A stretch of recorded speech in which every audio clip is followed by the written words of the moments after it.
Hey, friends, welcome back to the show. I am excited. I'm doing something new called sort of Hang with My Friends series.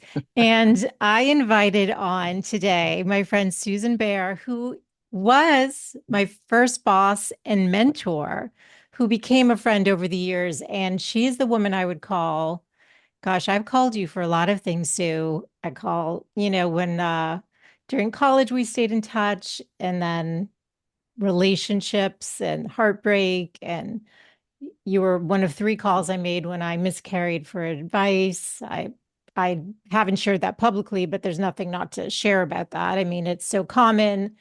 And thankfully I didn't have much of an issue in that department afterwards, but it's very common. But you were one of the women I was like, who's going to help ground me and give me advice that's in my highest good? And so I'm so happy you're here today. And today we're going to talk about empty nesting and sending your kids off to school. And I thought, who better to talk to than Sue Bear? So welcome, my friend.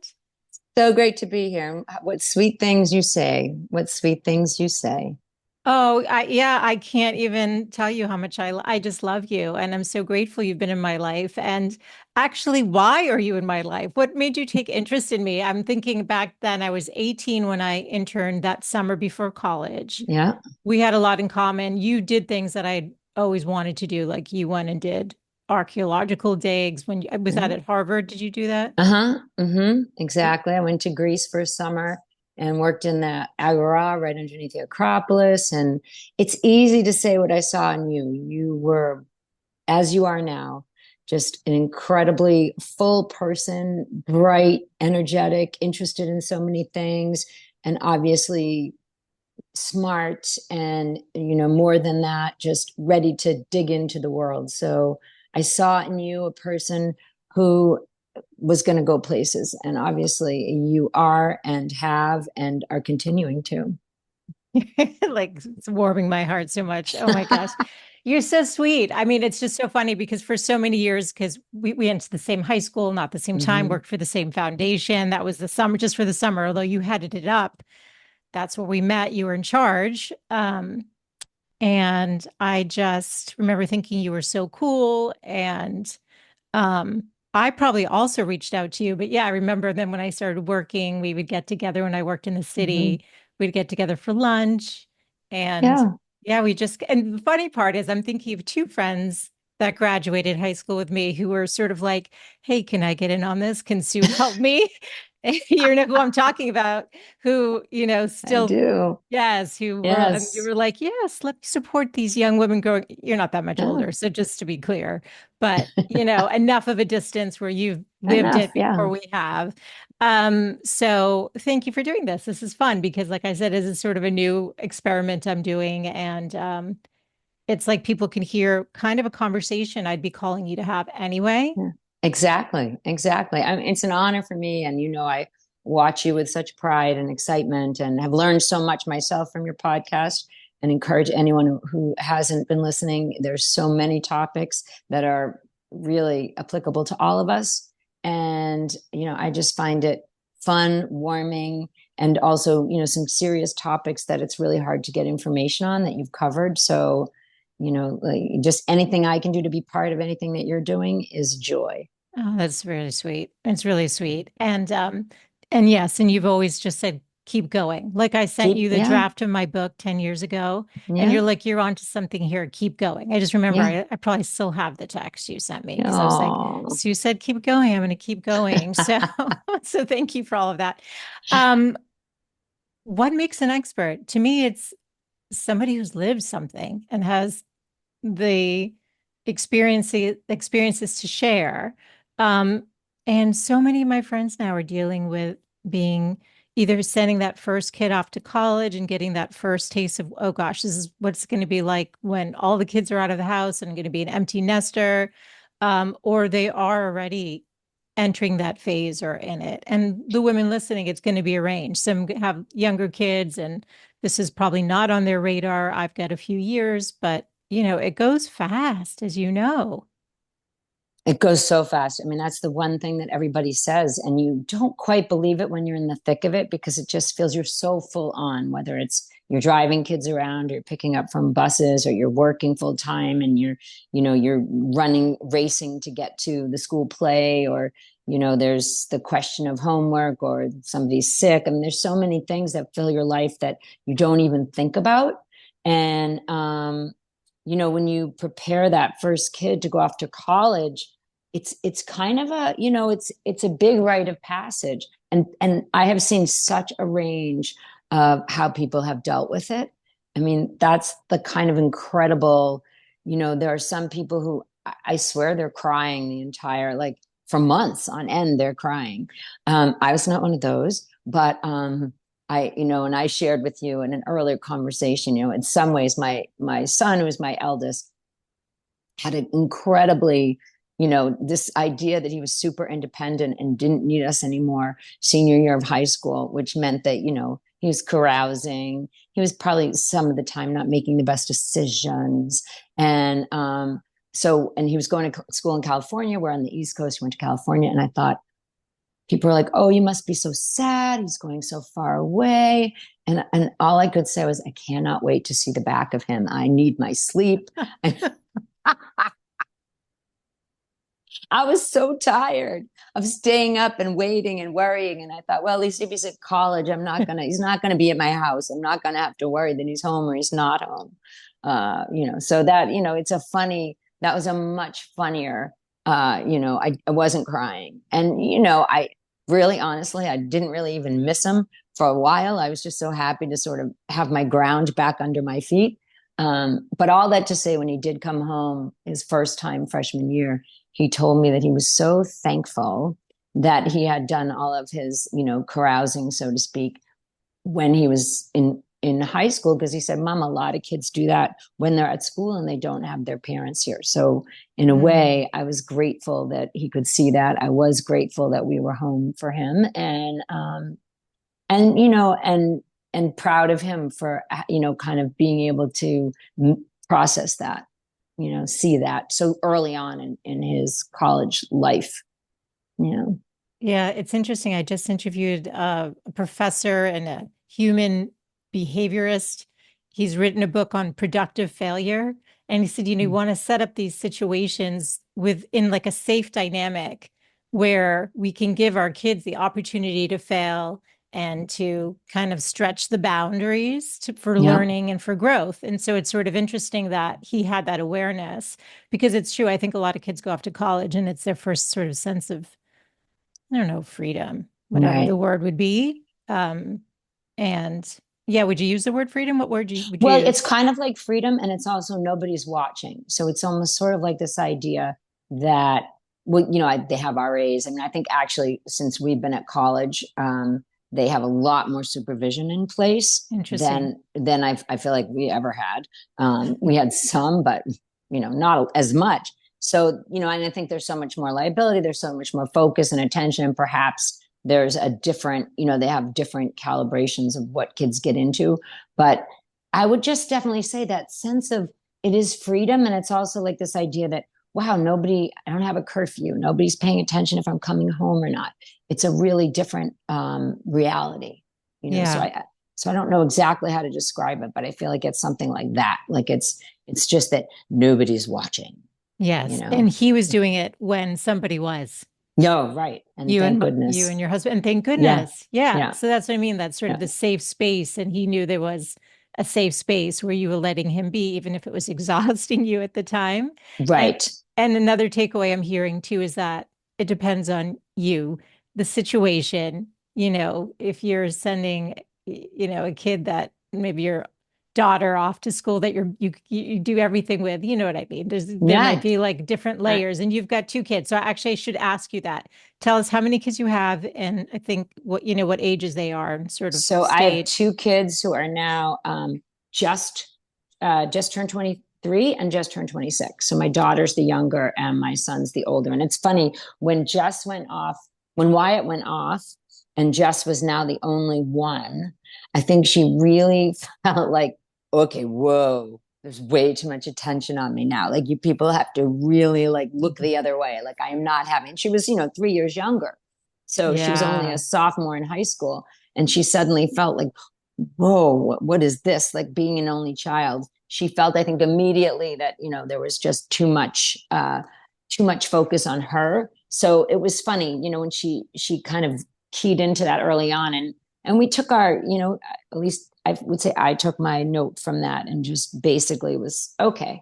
I'm going to be really careful not to, overdo. And I mean, it's not like you even felt like you were. I think it was just the space of emptiness of her brother. He wasn't there to sort. He was a big presence. He was over 6'2", and a tall guy, and kind of just physically took up space. So for her, I think it became this, idea that that there was more space around us, and that was not the, three of us at dinner versus four of us at dinner. And so she landed up, I think, having her friends come around more, and filling up the house when she could.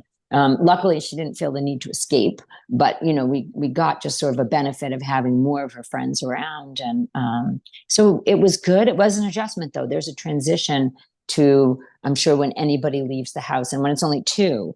So that was maybe a surprise I hadn't really thought of. That, Yeah. oh, I didn't know she was going to feel like, woo, whoa, I don't like this. I don't like you both looking at me. And she's more shy anyway. She's more introverted. Although if you met her, you wouldn't necessarily come to that conclusion. But where Wyatt's much more like out there and open, she's a little bit quieter in how she approaches people. I love this. And it's interesting because I think a lot of times people forget the impact it does have on the sibling that is still at home or siblings that are Right. still at home, and if you've got three kids, that third one is probably it's an adjustment, especially if they're really close with their sibling. Right. And they were like, he drove her to school every day. And of course, she was late more times than anybody in the school, but he didn't get marked, but she did. I'm okay. I got the call from her teacher. She's so late all the time. Not his teacher. That's funny. Very typical. Yeah, it was Yes. really funny. Oh, So it's that's little, it's the little, it's almost like, as you and I've talked about so many times, like I have really that sense that life is lived in the smaller moments. And, it's the nuances of life that make the changes. And that's what was so palpable about Wyatt leaving and Jesse staying, was there's just this sense of, the spaces in between that you wouldn't necessarily even describe, but it was just that much quieter, and empty, like an empty feeling, and not necessarily negatively either, but just it could not go unnoticed. It could not go unnoticed. Yeah. Yeah. And it's also interesting because I have my girl, she doesn't have Yeah. siblings. She has an older sibling, her Yeah. half brother who's 28 now. Yeah. And so all the attention's really on her all the time Yeah. and sometimes I think about that. I'm like, oh gosh, maybe it's too much Yeah. focus. And, teenagers, they start going to their room more anyway and creating that sense of the boundary They and the do. space. And I respect that. But I never thought of that. So it's true that even though she has the sibling that was in the house, she in essence became for those few years before she went off like an only. Yeah. Well, Like an right? only. Right. Yeah, which is interesting. With nothing wrong with having the only child, but No. And yeah, and I think there are times that you love it, right? That yes. you are, and you just, it's sometimes a nice position to be in. So I definitely don't think it was all bad. And, but I think we had to learn to give her, almost like if you think about buffers and a little more space, we had to be more conscious of allowing her a little more breathing room. Yeah. I think early on I figured out, from all those different readings and listening to people, you don't, how do you get kids to talk? Well, you listen, and also you don't have to expect them to talk on the ride home. Like all those things that, if you can learn some of those little tricks, it makes your life a lot better, because you're not exasperated. You're just kind of like, oh yeah, okay, you're tired. You're not gonna, want to, talk to me after a full day of school. So Totally. Totally. That time for decompression. And we have that because we have a long ride. There's days my daughter wants to talk and there's days she really doesn't. And so right. respecting that space, I think is key. Was you know what I'm remembering actually, Sue? I ran into you at the airport That's You were right. on my flight Yes. with Going to, Wyatt. yes, going back to California. That's Yeah. so funny. And I Yeah. was like, I hadn't seen you in a little while. I So that was know. funny. And Yeah. mid-flight, I walked down and Yeah. swapped seats with Wyatt for like Yeah. 20 minutes to That's catch up with right. you. Do you remember that? I was like, Yeah, I my husband, totally remember yeah, that. and daughter is I sitting up was, there. Go. I'm yeah. just remembering that. That's so funny. So was there anything that surprised you about the transition, either positively or negatively? Any like thing that like you're like, oh, I didn't expect this. So when both of them left the house, Yeah. yeah, let's see. I would say that in some ways the positive, like again, I wasn't one of those, because I work part-time and I'm got all these other interests, and my husband loves to do a lot of things as well. I mean, there was that sense of, that it actually was this great moment of, wow, we can just go out to dinner. Hey, you want to go to a movie? Let's do this. Let's do that. And it was kind of fun not to have the schedule. And on the other part, it was sort of a weird transition to realizing that, whoa, like you suddenly, you didn't have, there's a lot more time in my schedule, despite the fact I worked, that I didn't really realize I was going to miss, like, going to soccer games and, picking up, because Jessie didn't want to get her license. So I was often kind of, sometimes if she didn't get a ride from friends or take the T, I was picking her up. And so that was really the difference, was this idea of time. You don't realize how structured your time is when you have kids, because you've been doing it for at least 18 years. And depending on how Mhm. many kids you are, you can extrapolate that number. So that was really the unexpected thing, was it was this strange feeling of, I had to restructure the way I even thought about time. Even though, as I said, I always had a lot of things going. It was just that I didn't realize that. So, and then of course COVID hit, which changed everything. But for Ah. that short amount of time when both were gone and everybody was in a really great place, it was just sort of this. And we had tons of trips planned for various reasons: a 50th birthday party in Germany, um, another trip somewhere else I can't even remember. You You and know, your we, husband? my husband and I, so we had Yeah. this great, I don't know, we just had these really fantastic moments together. And it was just an odd, it, I just didn't realize, it just felt so free and easy. And I guess I didn't realize that I was going to feel that way. And yet that whole, the biggest thing with the restructuring of time, like time sort of had this whole new, whoa, I'm not thinking about everybody else. Yes. Yeah. Well, I want to actually dive into a couple of things you said, but let's just take a step back because I'm actually curious about how it is with communication when your kids are at school. Because what I'm seeing with a lot of my friends, especially female friends who have the daughters, they're in touch multiple times a day. And I just think back to when we were in college. I feel like I'm very close with my family. You know this. Yeah. But I I don't know. remember ever talking to them until I came home for break. Right. Right. Tell me how it's changed because I feel like, Well, it's so interesting, and I've seen this with different people, how it goes back to who the kid is, right? Because you have texting now, and and I would say our kids are not particularly good at keeping in touch with us, or they weren't when they were in college. I mean, texting now and again, maybe, like, was actually the best way to get in touch with them, was texting, but definitely not a lot of phone calls. And every so often, as they got older in school, Jessie, my daughter, would maybe FaceTime me if she was walking somewhere. Got my coffee, walking back from the laundry, whatever.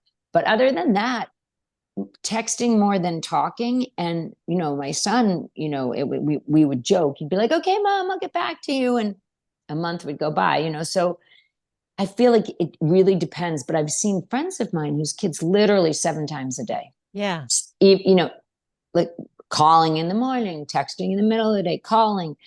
That was never something that you know my kids did. And it was tough sometimes. We kind of were like, hello, because they were both out in California. So right. it was kind of, but also with that time change and everything else, it was hard to connect.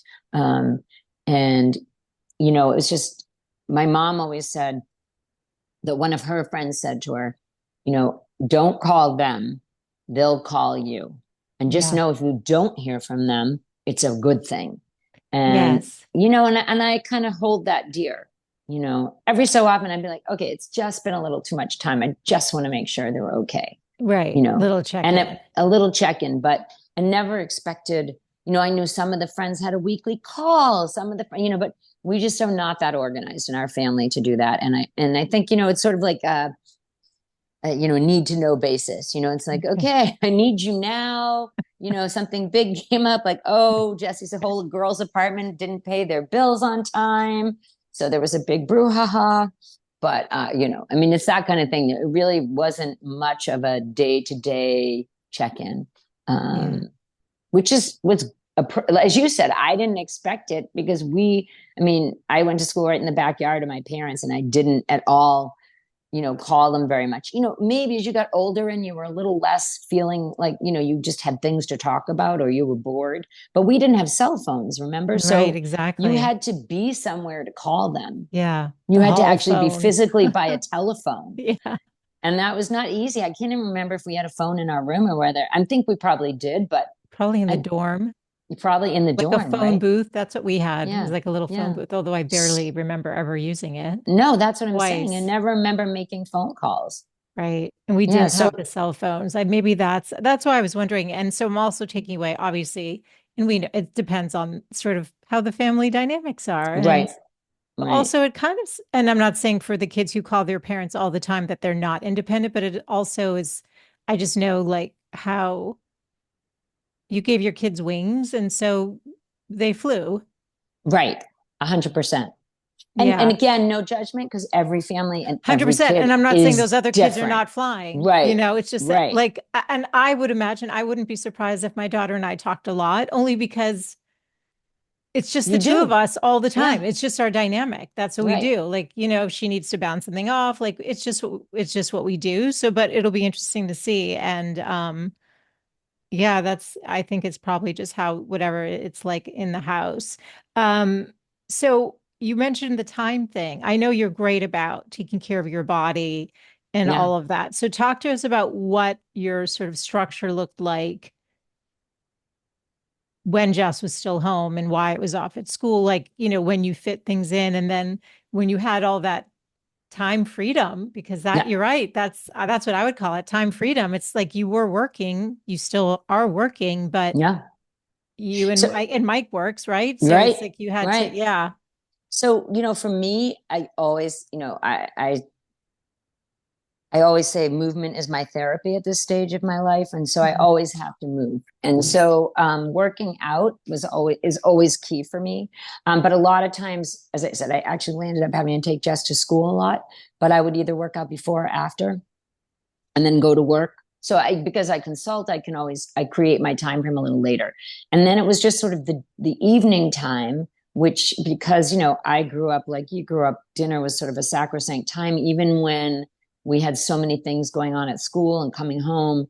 So that was one of the things I built in for our family was just making sure that, people could come home for dinner. And sometimes it was later, sometimes it was earlier, and they were always hungry after sports practices. And they went to, a private school. So that was later, everything was a bit later anyway. Yeah. So, in Latin school, we were public school and we were later, because if you had any afternoon activity and then had to take the bus home, I mean, or train home, you were, it's going to be 6 or 7 anyway. Yeah. So that was, it was more this, not necessarily having to be there when everybody left, like the structuring of the evening, like it's just Mike and me now. And so how are we going to do things? And that was different. Like a lot of times, especially in the light, when like a season of now in the fall, we'd be like, hey, let's go for a walk and just grab something up the street, or let's, meet some friends. And so I felt like we had a lot of this flexibility and freedom. And then there's also sometimes this tension. I don't know if you guys have this at all, you and Steve, but sometimes when you're raised slightly differently and you might have a different reaction to like something going on with the kids, and that can cause tension in your relationship. And I felt like not having kids home was sort of this time when we were able to rekindle our own, that sort of like a little less stress part of our relationship that we had prior to kids. which, not to say that it was stressful all the time, but it was just sort of like, who's doing this and who's doing that? And, why didn't they do this? And why, and I had more of a sort of a hands off idea about things, even if they weren't going to fail. And Mike had more of a, you got to help them. And also, I mean, in a good way, not in a cloying or helicopter way, but it was just different sometimes. And so that could cause stress for us. And I felt like all that stress kind of disappeared for us because out of sight, out of mind. It's really, I think this is really, yeah, no, this makes a lot of sense. And I actually wanted to ask you about that because it seems to me so much of our focus, just because it's built in, it's like you said, you're taking the kids to school, they got sports stuff, there's all these things happening. And the focus really is on the family unit as a whole. It's on the kids, it's on your pets. It's like literally on everyone, not always on each other. So did you do things as much to cultivate the relationship together when the kids were home, or did it, like, was that a conscious thing? Because I would say like that's an easy thing to slide. And any advice, like even in retrospect, looking back, like anything you'd say to people to start like thinking about as you're going to become, the kids are off to school and you are going to become empty nesters. So maybe start thinking about putting in place now, Exactly. You look at the statistics of so many couples that break up once the kids are gone, for us, we've always done a lot together. I mean, maybe not necessarily big trips or anything, because at the time the kids started to grow up, we just took them all with us. But, we always have good friends. And I think that is probably one of the most important things, is having good friends who you can do things with. And for us, that was really, we were very lucky, even getting married and coming together, we brought with us like friends that we both love. I always say that, you have a lot of good friends when it doesn't matter who you sit next to at dinner, you meet a couple and, so there was no bad seat at the table. And we were very lucky to have that. I like that.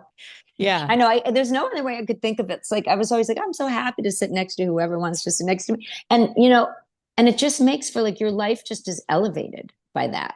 Yeah. Just elevated. And we always had that, but I think even more so we were taking weekends. So, and not that we didn't do when the kids were, we actually did do that also when the kids got older. With that, we would always be joking, oh, I hope the house is still there. But, nobody, well, not nobody, maybe one of my kids had a little bit of an episode when we were gone, but not the other one. That's another whole podcast. But anyway, I think that's the most important thing, is while you're, even if you're full up in your kids, and I know people have 4 or 5 kids, they always make it a priority to have their own time with their friends. They say that sometimes, and it's great to be out by yourself too, but sometimes the friends help you when you're in the thick of it, help you reflect on, you can see something in the other person that you may not see if you're really mad at them for, not paying a bill, or you perceive some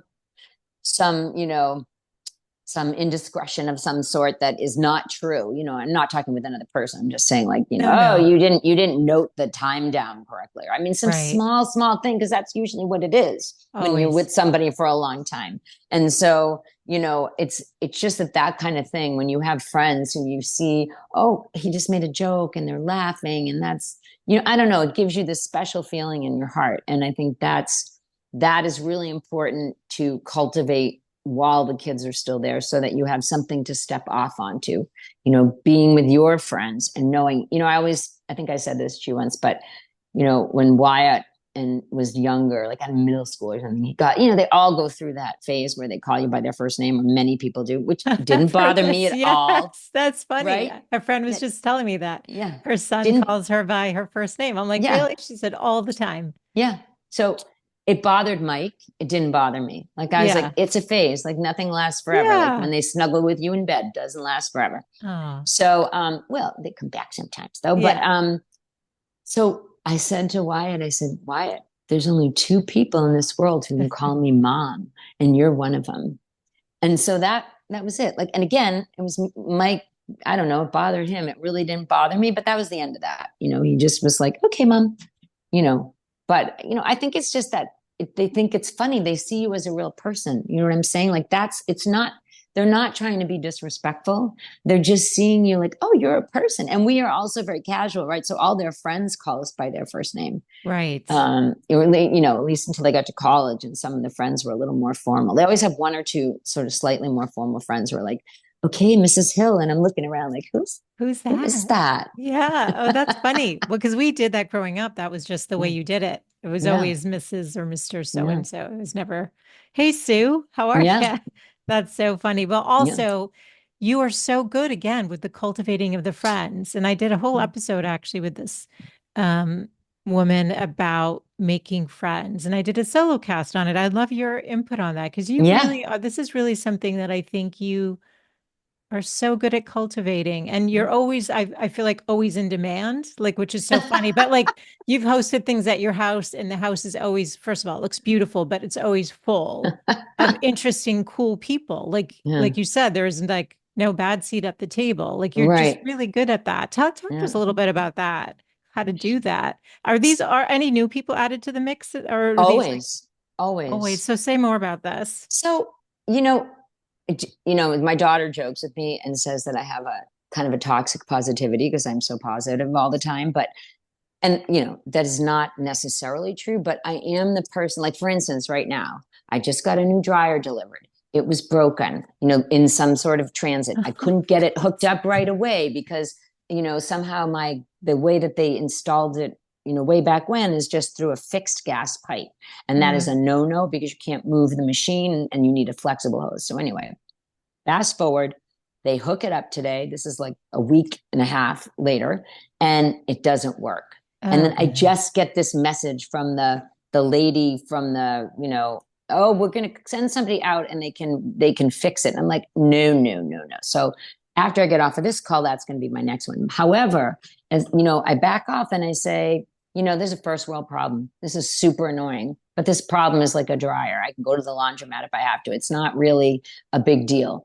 But it's that kind of way when you meet people, of always trying to find, like, looking at a person, meeting them, and sort of finding that place where you find that sort of, it's almost like an angle of repose. Like, where is that sense of them that might fit with you? And then going from there and sort of like, oh, that's great that you are a podcaster, and I want to hear more about that. And and trying to find, like, what people's paths are, where is their heart. I tell my kids in this crazy, crazy time, that you have to lead with love. You don't want to put yourself down as a doormat to people, but you want to lead with this idea that people are, that people are good, and that, you want to find in them, and in a way, people who you may love and cherish may not think the same way you do. And that's not a reason not to find something and find the place where you can, cross with them. So it's looking for that place where you can cross. And the last thing I'll say on the whole friendship piece is that it takes time. That you do have to follow up with people. You do have to think about them. I mean, you don't have to remember every single thing about their lives. Nobody expects that of you. But, it's sort of like trying to remember, to just check in every so often. And I think, and being open and positive when people reach out to you. I think that's, I always say I'm very rich in friends, and I'm interested. I guess that's it. I remember my daughter said to me once, "Oh, Mom, you think you're so smart." And and You I are said, smart. well, but I told her, she actually said, "You think you're the smartest person in the room." And I told her, no, no, no. I went to Boston Latin School. You don't understand. You were never the smartest person in the room. But I told her I'm a curious person. Yes. And that may be the big thing. I'm really curious about people, and I'm Yes. curious to learn. So that's what I would say. It's mostly that I'm just very curious. It's so interesting because as you're talking, my heart is like so, like, it's so warming. And I'm also just remembering like sitting in your house, my late 20s, on the couch, and you have just a cool voice and just like this relaxed presence, and you are so genuinely curious. And I think the women listening are going to be like my other two friends from high school. They're going to be like, how can I get a little bit of Sue in my life? A little bit of, I need a little Sue. I need some Sue too. Maybe you should start your own podcast. It could be Dear Yeah. Sue, and you could be friends with that. You could use your curiosity. Now, look, I'm coming up with a gig. That's what my That's friends would great. I would always love do. it. That's a fun gig. One of my friends said it should be like mom in the morning, but I said if it's kids, then it has to be mom at night because no kids are getting up as early as I do in the morning. No one's up as early as I Why? What time do you get up? am. Between 5 and 6 in the morning. You do. Do you sleep Mm. well? I do sleep pretty well after menopause. You've done your whole menopause things. Menopause really screws you up your sleep. But Yeah, after menopause, I felt and a little bit after that, felt like my sleep is pretty good. it You does know, kind of recalibrate. it definitely recalibrates. Yeah, It that's a definitely separate recal. conversation Yeah, because I'm that's like, am another I one. We're going on gonna have a little HRT or not? Maybe series. we should, maybe this is going to become a spin-off. This could be a spin-off. This is so fun. I love this. It's Um, fun. well, all right. What didn't I ask? Anything you think we should leave? I don't know. I don't want to make it now. I'm making it a little too formal interviewee, but like seriously, like anything that think about women empty nesting, any like sage advice? Because I think that you're very good at that. Well, that's so sweet that you say that. And it's funny because we've talked a lot about it. And I think over the years, I spent a lot of time reclaiming my voice. I mean, you get married, you have kids, you're still working, and even if you're not working, we fill our lives up. I mean, being a homemaker and, a house manager, a mother, I mean, that is in and of itself, and it's an undoable job. It's never over. I love those, when they set out those things and they put all the job description down and it's sort of like, who would want this job? Like, Yeah. no And one it's would really free. want. You don't get It's paid, free. right? You Yeah. get paid. Yeah, yeah, yeah. Who's And it's volunteering for this 24/7. one? Yeah, I've seen And that. that's what it is to be, a mom. And since we're talking about empty nesting and not, people without kids, but it's fascinating how, that you can prioritize yourself. That I have a lot of friends who, by virtue of the kinds of jobs they took in life, they had to do that anyway. But I think for me, because I always had the part-time jobs, after a while, after the kids were sort of in that middle schoolish age, that it was always like the pieces of the pie, and I felt like even though I definitely prioritized my workout, or I probably would have been in the insane asylum, but the idea that you're important, your voice is important, what you want is important, and if you feel after everybody goes away you do feel bereft, that's okay too. If you put your heart and soul into it and suddenly you feel like everything that you've done is taken away and you feel your ground is shifted, allow yourself that time. Again, we're all different and we really want to respect everybody's experiences, and also to know that there's a joy in the other side. There's a joy to finding the things that matter to you. People I know, they've taken up painting again, and they used to paint, or they take voice lessons, or they get a row on the Charles. They get into rowing. I mean, or whatever it happens to be, or they're in a group where they're doing papers and doing intense study, even if they're full-time employed, still working full-time. So there's so much, I think, that people just looking at life, taking a breath, and we get one life, right? And that's, to me, that's the thing, is you cannot do it all. That is just bullshit. But oops, sorry No, about you can that. swear. No, no, Didn't mean to that's not swear. even, I don't even But think that's considered a yeah, but swear on it's sort of podcast. funny because it's just that, it's a one day at a time, one step at a time. Some people dive in, some people take baby steps, some people take a step back.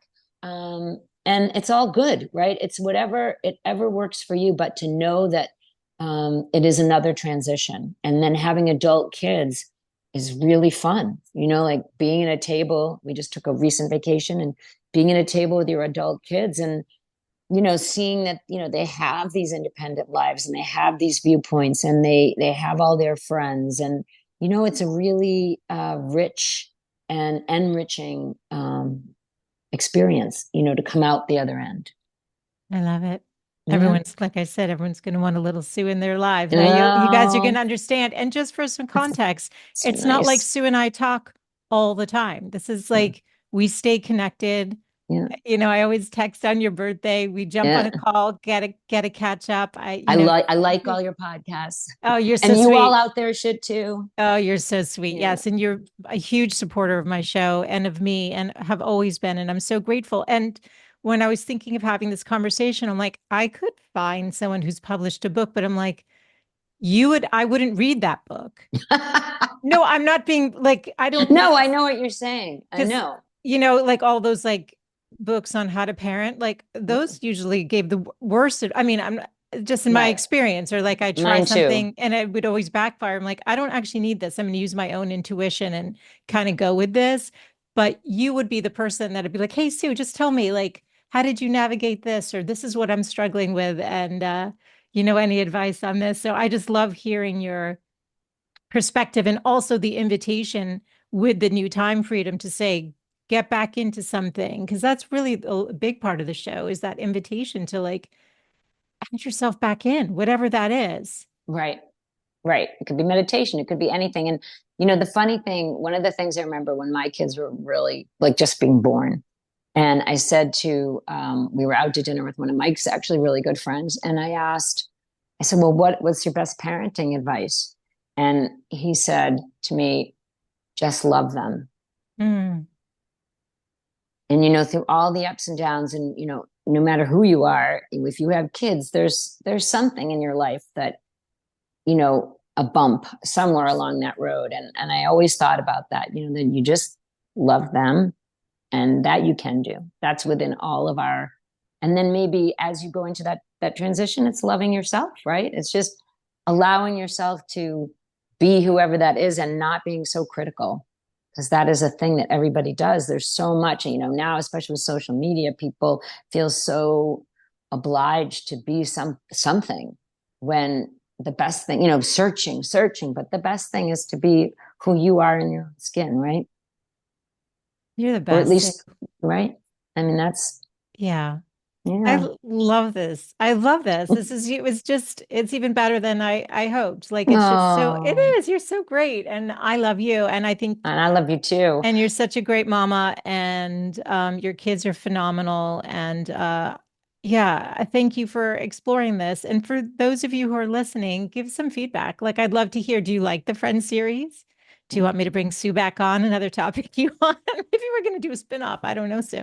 We'll have to find out. But you can just literally, if you're not on the newsletter list, you can join on the podcast player at thegoodlifecoach.com or email hello@thegoodlifecoach.com and really do give me feedback on this format because it's something I'm playing with. And after, going 6 years into the show, you got to mix things up a little bit. And I'm like, I know some really amazing women and men. I've got great Right. friends in my life, and it might be fun to riff on different topics every once in a while as it would benefit others too. So thank you for doing this today. You're such a good sport. You're like, yeah, I'll do it. You just showed up. Anything for you, and you know that. Anything. You're sweet. Right back at you, my friend. Thank All right, you. love. I love you. Love you too. Speak soon. Bye.